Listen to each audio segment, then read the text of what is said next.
Comment l'idée de l'écriture est-elle venue à nos ancêtres? Comment sont-ils parvenus à faire parler les images?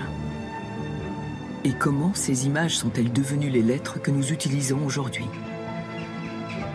Pour répondre à ces questions, il faut se lancer dans une archéologie de l'esprit humain.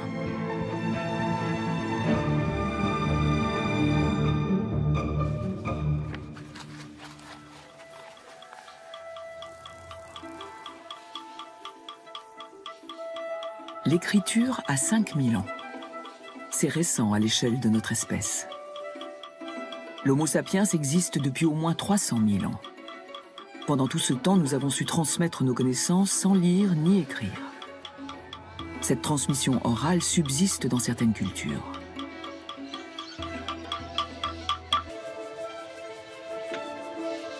Depuis des milliers d'années, la culture aborigène s'est transmise par la parole, à travers des poèmes et des chants, sans avoir recours à l'écriture. Pourquoi nos ancêtres, à un moment donné, ont-ils eu donc le besoin d'écrire? Qu'est-ce qui les a poussés à enregistrer des choses destinées à être lues et non plus entendues? Les images, bien sûr, sont un bien commun à toutes les cultures. L'endroit où nous sommes assis maintenant s'appelle le site du rêve de la Lune. C'est la Lune que vous pouvez voir là-bas, la demi-lune. Son nom aborigène est Djabali. Et ça, c'est sa coiffe. Dans la cosmogonie des Wardaman, toutes les plantes et tous les animaux du monde étaient autrefois des êtres humains, errant à travers une terre boueuse jusqu'à ce que le chien de la création pousse un puissant hurlement.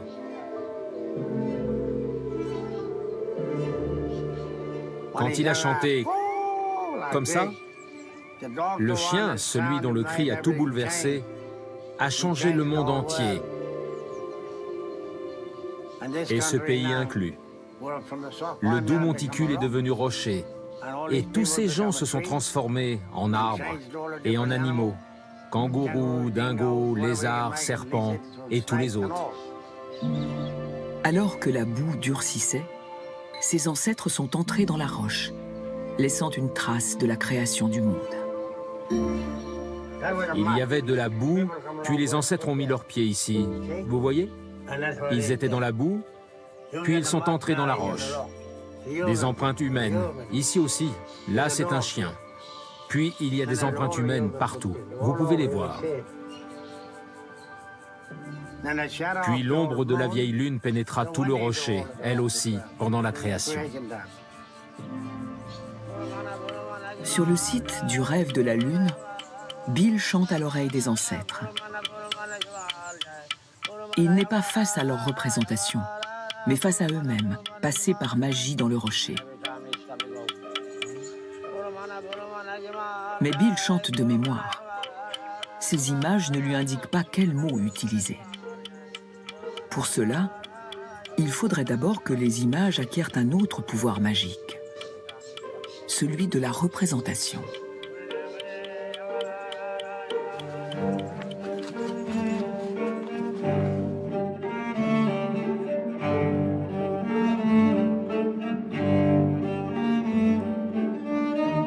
Le musée égyptien du Caire regorge d'objets trouvés dans les tombes de l'Égypte ancienne.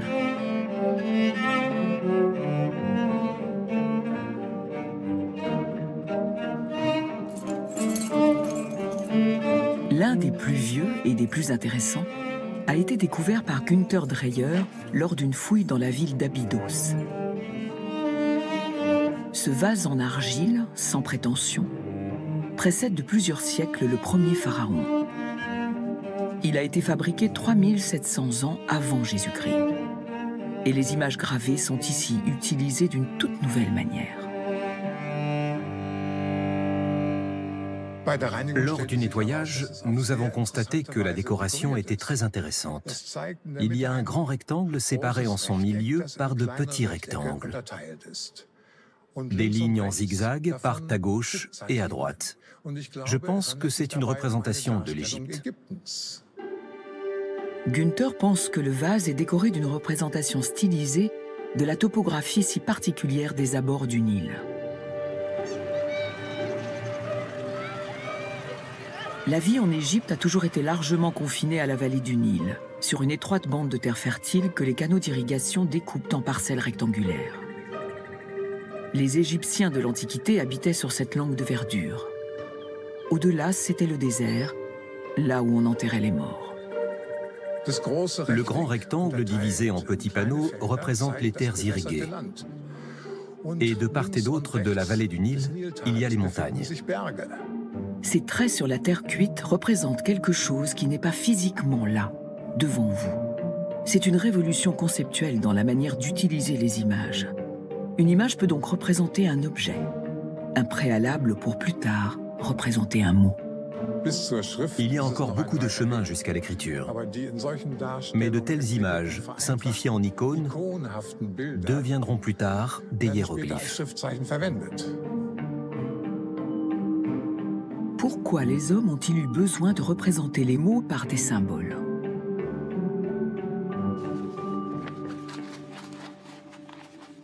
Il y a 5000 ans, l'Égypte se situait au sud d'une zone agricole appelée le Croissant fertile. Au nord-est se trouvait la Mésopotamie, l'Irak d'aujourd'hui. Dans ces deux régions, on avait appris à utiliser les fleuves pour irriguer la terre et augmenter les rendements. La population n'est plus obligée de travailler exclusivement dans les champs. Une société plus complexe peut alors voir le jour. Irving Finkel, du British Museum, est un expert de la Mésopotamie. Pour planter le décor, il faut savoir qu'en Mésopotamie, les Sumériens avaient ce qu'on appelle des cités-États. C'étaient des communautés très peuplées, fortifiées et entourées de fermes. Elles avaient des administrateurs, un temple central. C'est d'abord dans ces enclaves de civilisation que s'est fait ressentir le besoin de tenir des registres. Et bien sûr, c'est quand l'humain a un besoin aigu que son esprit ingénieux le cristallise en une invention. Or, il fallait comptabiliser la production alimentaire afin qu'elle puisse être taxée et distribuée aux villes.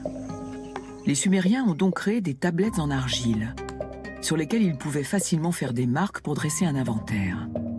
Un système de comptabilité très proche de celui que nous utilisons aujourd'hui. Cet objet remonte au début de l'écriture, à 3000 ans avant Jésus-Christ. C'est ce qu'on appelle une tablette pictographique.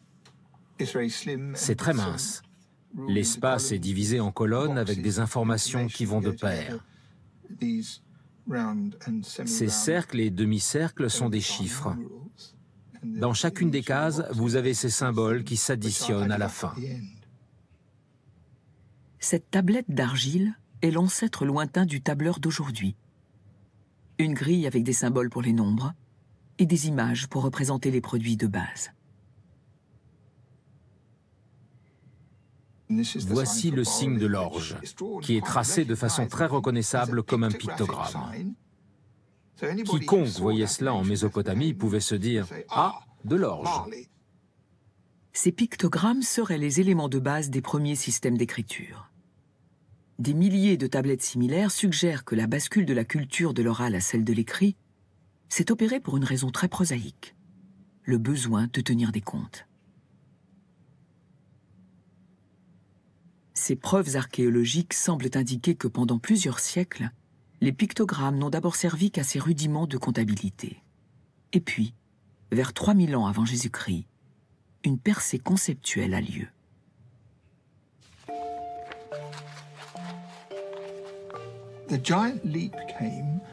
On a fait un pas de géant quand on a eu l'idée de dessiner un signe qui ressemble à quelque chose de familier et d'utiliser ce signe pour évoquer uniquement le son que cette chose prend à l'oral. Sur cette tablette, nous avons ici un épi d'orge. Le mot orge en sumérien se prononce « shay ». Donc un sumérien voit cela et dit « Ah, shay, orge ». Mais en même temps, ce scribe ou un autre scribe, en écrivant un autre type de document, pouvait utiliser ce signe non pas pour signifier orge, mais juste pour écrire le son « shay ». Ce pas de géant est une idée assez simple. Un enfant aurait pu y penser. Néanmoins, cette idée aura un impact puissant et durable. Cette méthode, qui consiste à représenter un son par une image, est appelée le principe du rébus. Pour vous donner un exemple clair, le mot « shega » en sumérien signifie « beau » ou « joli » ou « gentil », quelque chose du genre. Un scribe l'écrirait donc en syllabes « she-ga ». Il utiliserait le signe orge pour la partie « she ». Pour la seconde partie, il devrait écrire « ga ». En l'occurrence, « ga » signifie « lait ». Ainsi, il dessinerait le symbole du lait. L'orge et le lait ensemble se prononceraient « shega », ce qui n'a rien à voir avec l'orge ou le lait. C'est donc une sorte d'écriture rébus. Rébus est un mot élégant pour parler d'un jeu de mots en quelque sorte. Jeu de mots qui permet à un signe de signifier autre chose. Les Égyptiens semblent avoir effectué le même pas de géant à peu près au même moment. La preuve provient d'un artefact extraordinaire du musée égyptien du Caire. La palette de Narmer, sculptée en 3100 avant Jésus-Christ. La palette évoque un événement historique, la victoire du roi Narmer sur la Basse-Égypte et le peuple du Delta. En conquérant le delta du Nil, Narmer prit le contrôle de tout le cours du fleuve pour devenir le premier pharaon de l'État égyptien unifié. La palette raconte entièrement en images l'histoire de ce triomphe. Elle montre le roi Narmer vaincre un ennemi. Après la victoire, il y eut apparemment une grande fête. Le roi apparaît avec son entourage. Il regarde l'alignement des ennemis tués. Ces ennemis étaient enchaînés, décapités. Leurs têtes avaient été placées entre leurs jambes. Même leur pénis avait été coupé et parfois mis sur leur tête. Ces ennemis étaient complètement détruits.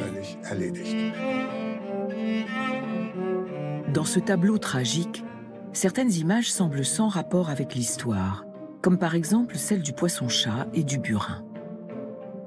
Elles n'ont de sens que si vous faites appel au principe du rébus. Le poisson-chat et le burin sont des valeurs sonores pour le nom du roi. Le mot égyptien pour poisson-chat est nar. Un burin se dit mer. Combinés, ils forment le nom du premier des pharaons, Narmer. À côté du chef ennemi se trouve le symbole d'un harpon, war en égyptien. Au-dessous, il y a un rectangle similaire à ceux du vase d'Abydos. Cette petite parcelle de terres irriguées, que nous avons déjà vue sur le vase d'argile pré-dynastique, représente le son ch. Donc son nom se lit warsh.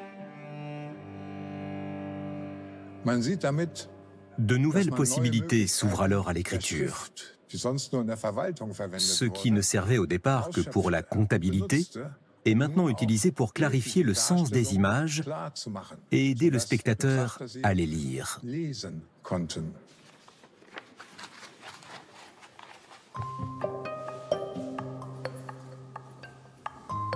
Dans les siècles qui ont suivi l'unification de l'Égypte, le principe du rébus, employé tout d'abord pour épeler les noms propres, était utilisé pour tous les mots de la langue égyptienne.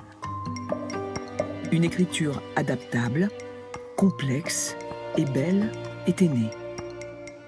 Les hiéroglyphes. Probablement le premier véritable système d'écriture au monde. Le docteur Orly Goldwasser a dédié sa vie à l'étude des hiéroglyphes.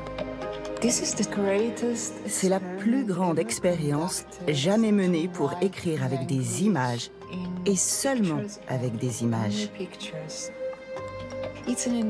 La lecture et l'écriture demandent beaucoup d'efforts, mais c'est fantastique. La multiplicité des symboles employés par les scribes, plus de 800, rend complexe le système des hiéroglyphes. Car le principe du rébus donne à la plupart d'entre eux au moins deux significations tout à fait distinctes.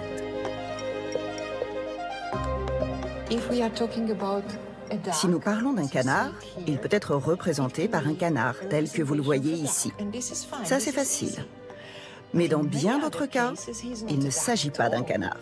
Il représente seulement le son du canard, saut. Par exemple, le mot fille se dit saute ou quelque chose comme ça. On ne sait pas exactement comment le prononcer. Donc, pour saut, nous avons notre cher canard. Après, nous avons un autre signe. Quelque chose qui ressemble à un pain coupé en deux, qui donne le son T. Donc, saute. Le principe du rébus est l'astuce qui a permis au peuple du croissant fertile de créer l'écriture. Les scribes égyptiens ont eux aussi divisé les mots en plusieurs catégories, afin d'employer les hiéroglyphes autrement, comme classificateurs.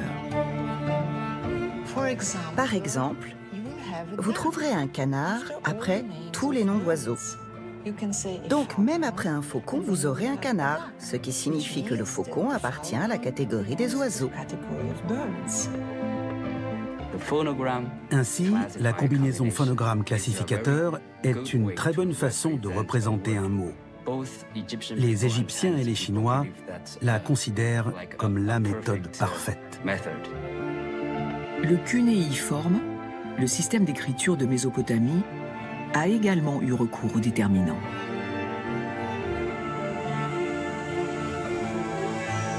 Tout comme un autre système d'écriture pictographique développé dans le Nouveau Monde, 600 ans avant Jésus-Christ.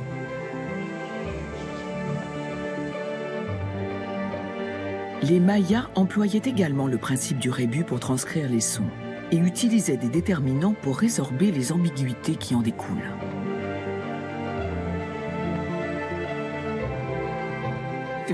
Si vous vous intéressez un peu aux 4 formes d'écriture principales, le cunéiforme, les écritures mayas, égyptiennes et chinoises, vous aurez ce sentiment inéluctable que, même si elles ne semblent pas liées les unes aux autres, elles ont beaucoup en commun. Vous vous poserez alors la question de leurs origines et de leur expansion. Ces écritures auraient-elles donc une origine commune ?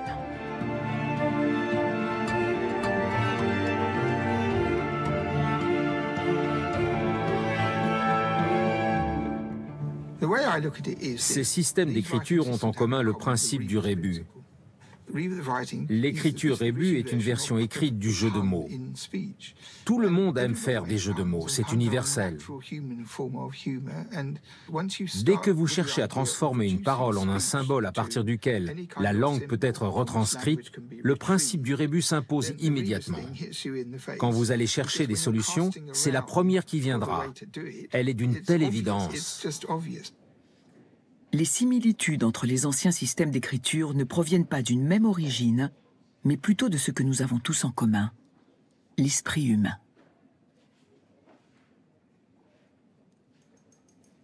En d'autres termes, quel que soit le contexte, tout groupe humain qui aurait à inventer une écriture utiliserait le principe du rébus, c'est inévitable. L'artiste calligraphe Brody Neuenschwander organise un événement qui célèbre la diversité des écritures utilisées par les peuples à travers le monde. Tandis que les calligraphes japonais et chinois dessinent des caractères dont les origines sont sans équivoque, sur les autres tables, les calligraphes utilisent des écritures qui ne se ressemblent pas. Au lieu de milliers de pictogrammes, ils n'emploient que quelques dizaines de formes simples. Ce sont les différents alphabets du monde.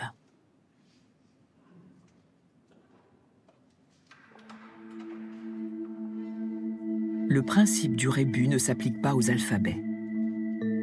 Comment sommes-nous donc passés d'un système à l'autre? Quel est le chaînon manquant?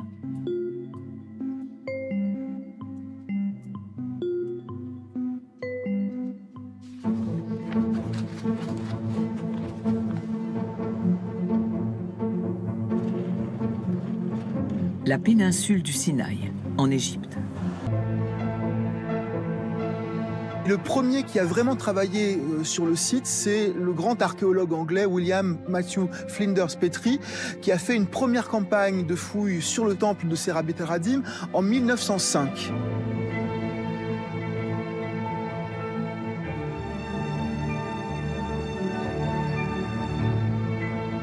En bordure du plateau, Flinders Petrie et sa femme Hilda découvrent les ruines d'un ancien temple égyptien, parsemé d'une douzaine d'imposantes stèles en pierre. Ces stèles commémoratives sont une des caractéristiques de ce temple de Serabit el-Radim. Chacune des missions qui s'est rendue à Serabit el-Radim en a laissé une à l'intérieur du temple. Il s'agit du compte-rendu biographique d'un chef d'expédition qui est venu au pays minier. Alors le mot turquoise apparaît ici, ça se lit Mefkat. Les bijoux fabriqués à partir de turquoise avaient des propriétés magiques. Ils permettaient aux morts d'accéder à la vie éternelle. Les pharaons organisaient des expéditions régulières pour creuser les riches dépôts de turquoise trouvés à Serabit. Le temple était dédié à Hathor, la déesse de la turquoise, et les mineurs pouvaient lui faire des offrandes dans l'espoir d'acquérir sa bienveillance. À l'intérieur des mines, les Petrie font une autre découverte cruciale.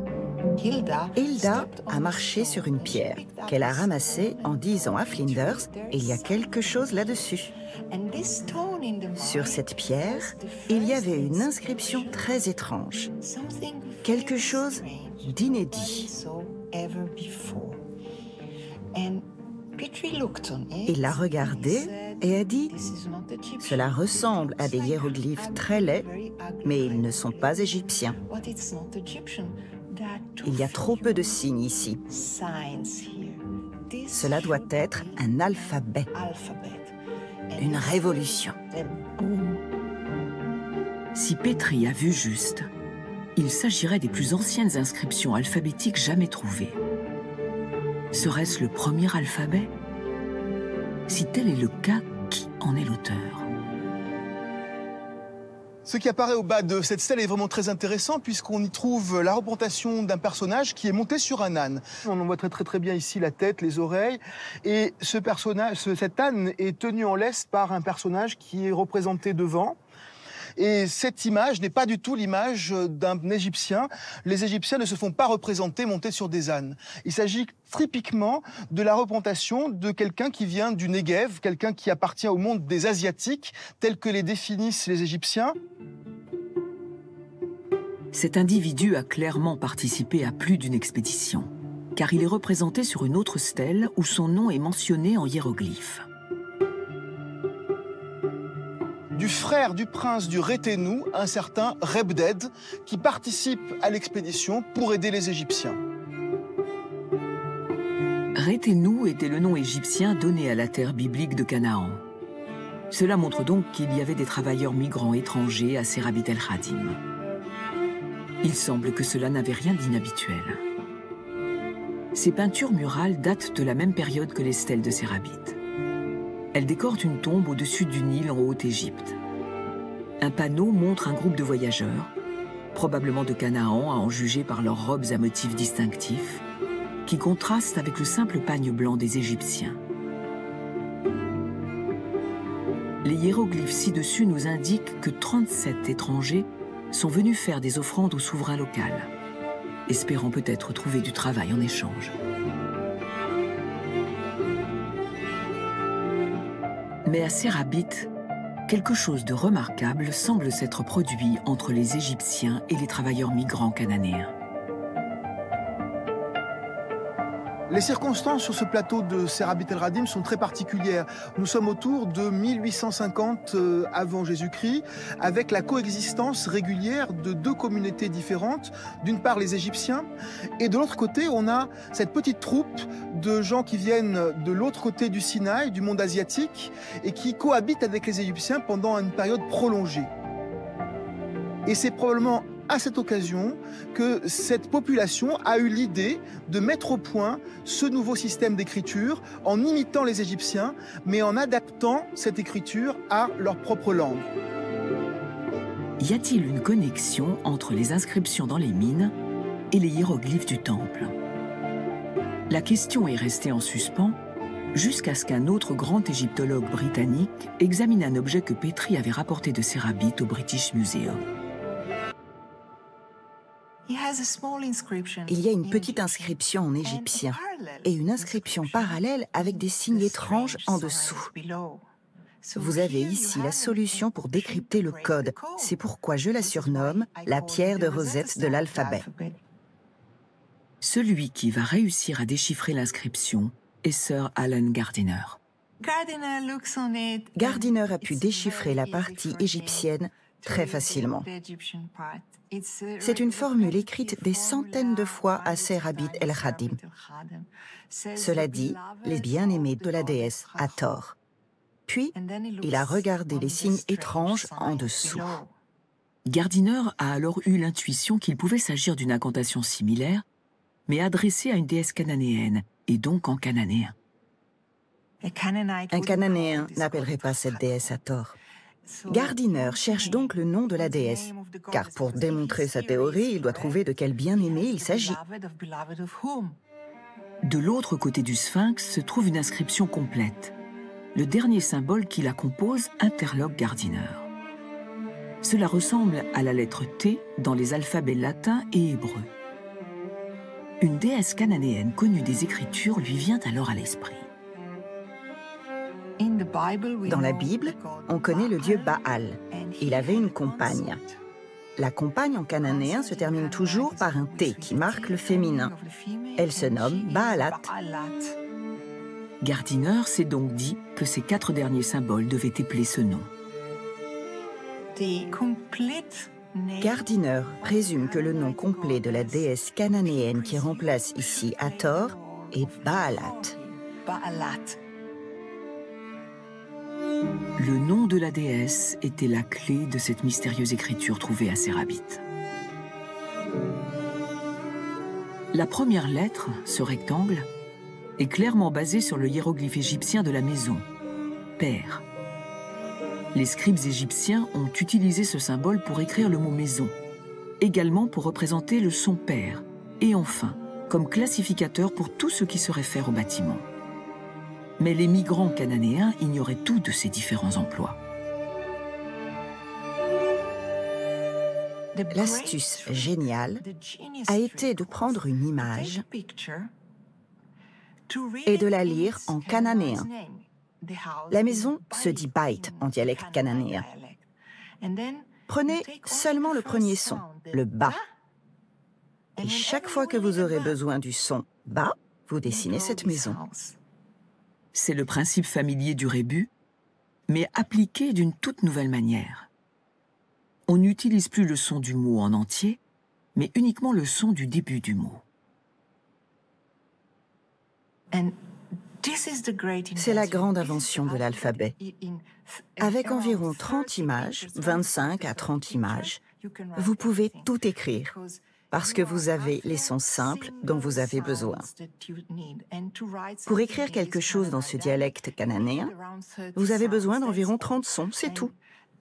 C'est une invention immense et fantastique. Le principe même de l'alphabet, qui est finalement un système d'écriture beaucoup plus simple, et rend cette écriture bien plus accessible à un plus grand nombre de gens. Nous sommes au tout début d'un système de démocratisation de l'écriture qui commence ici, à Serabit el-Khadim, autour de 1850 avant Jésus-Christ. La mine de turquoise est encore parsemée d'inscriptions gravées il y a près de 4000 ans. Elle marque le moment où les hiéroglyphes sont devenus des lettres.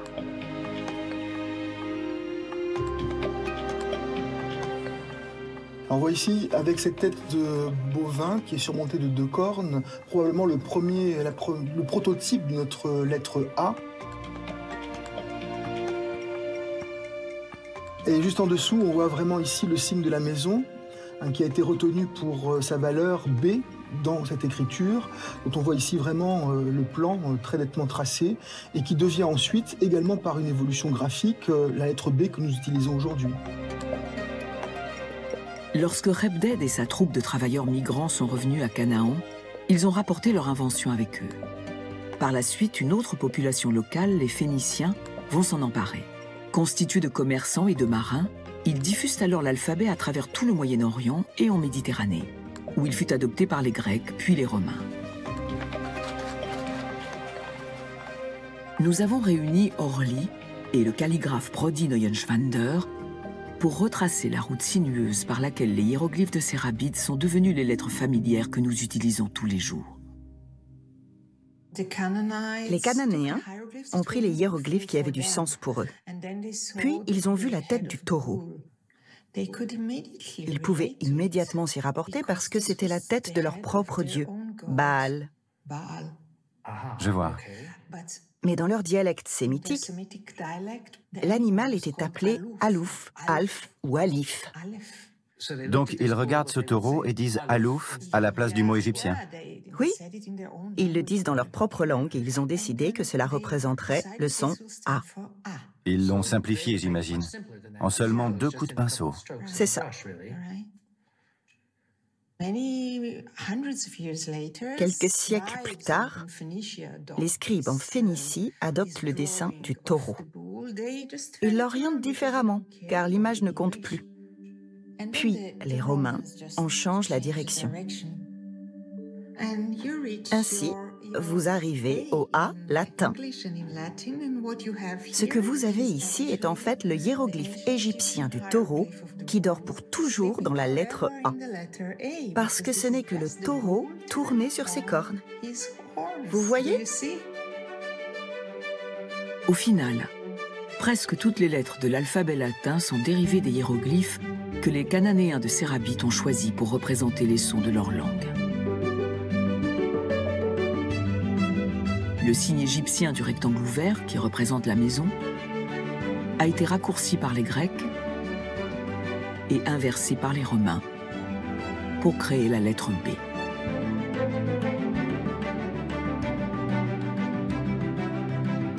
Le hiéroglyphe pour l'eau, Mayim en cananéen, est devenu en grec mu et en latin M.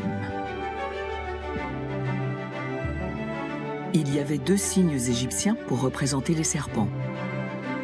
Cela est devenu en grec nu et N en latin.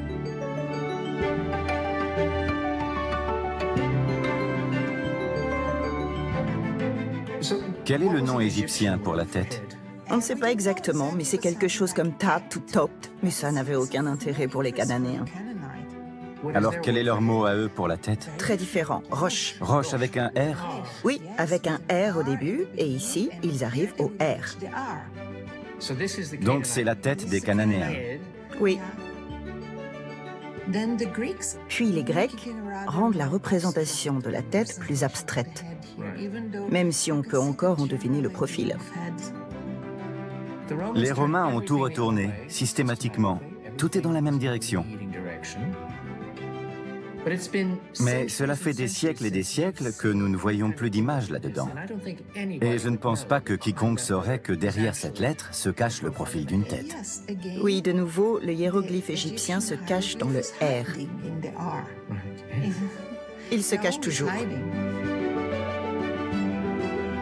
Il n'y a pas que les alphabets latins et grecs qui viennent de Sérabit. Presque tous les alphabets utilisés aujourd'hui ont puisé à la même source. L'hébreu, l'arménien, le cyrillique, le tibétain, le devanagari, le gujarati.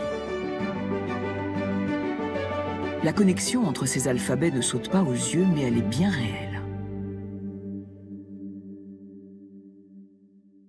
Ce document est une feuille d'un Coran du 7e siècle, daté de 675 après Jésus-Christ, le 1er siècle islamique. Il représente l'un des premiers exemples de l'écriture arabe dans un style calligraphique. Mais quand je le regarde, je vois dans ces formes de lettres archaïques les réminiscences de l'alphabet de Sérabit. Ainsi, si vous regardez cette lettre qui ressemble à une ligne avec une petite queue, par exemple, c'est un alif, la première lettre, le A, qui ressemblait à l'origine à un taureau. Comme ça, il est stylisé en phénicien, simplifié. Là, le lien entre cela et notre A devient évident. Une étape de plus nous amène à l'araméen nabatéen.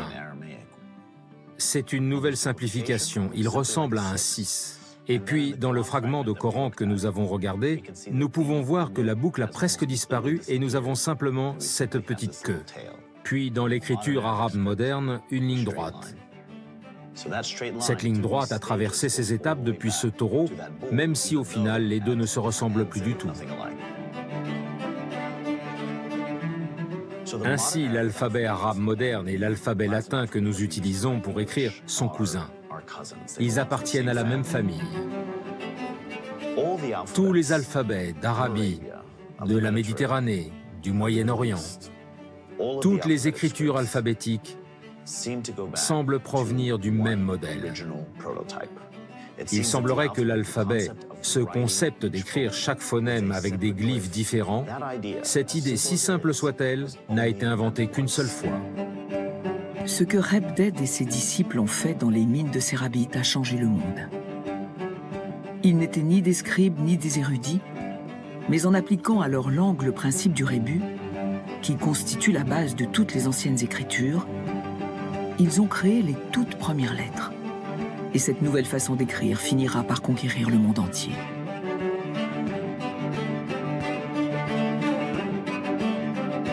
Nous devons à ces travailleurs migrants illettrés l'invention de l'alphabet, qui, plus que toute autre forme d'écriture, a uni les êtres humains à travers l'espace et le temps.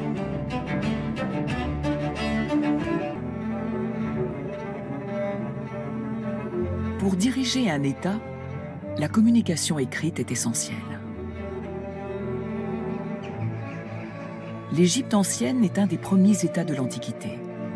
Ils ont donc inventé l'un des tout premiers systèmes d'écriture.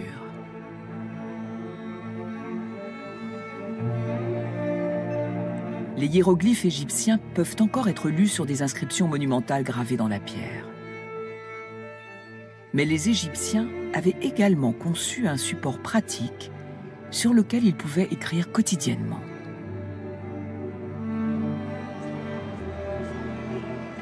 Brody est venu en Égypte pour en savoir plus sur cette ressource précieuse.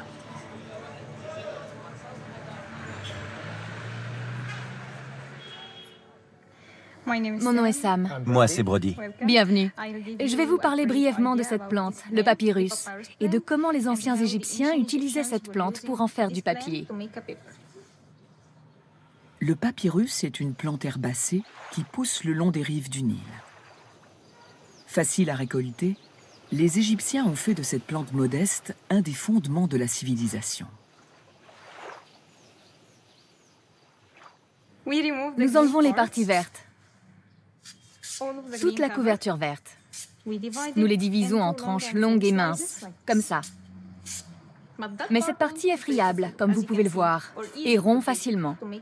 Pour rendre les tranches plus flexibles, nous utilisons ceci. Elles sont désormais plus solides et plus flexibles que cette partie-là, qui s'est cassée. Ensuite, nous les assouplissons dans de l'eau douce. 2 semaines plus tard, nous retirons les tranches de l'eau. Nous les plaçons entre 2 morceaux de coton, de cette façon, en ligne verticale et horizontale, comme celle-ci. Une verticale, une horizontale, sans aucun espace. Une par une et 2 par 2, nous complétons la feuille entière. Nous les couvrons, nous les mettons sous presse pendant 1 semaine.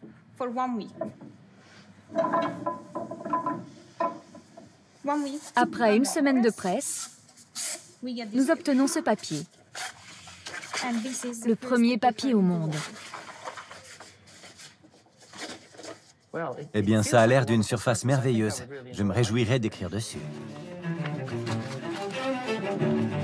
À mesure que la civilisation partie d'Égypte étend son influence sur le bassin méditerranéen, la demande en papyrus s'accroît considérablement.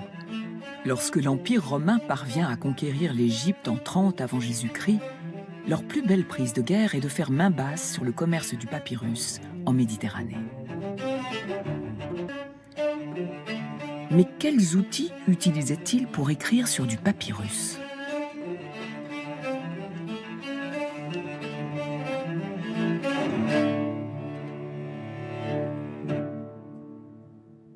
Les Romains utilisaient un calame fait de roseau pour écrire sur du papyrus.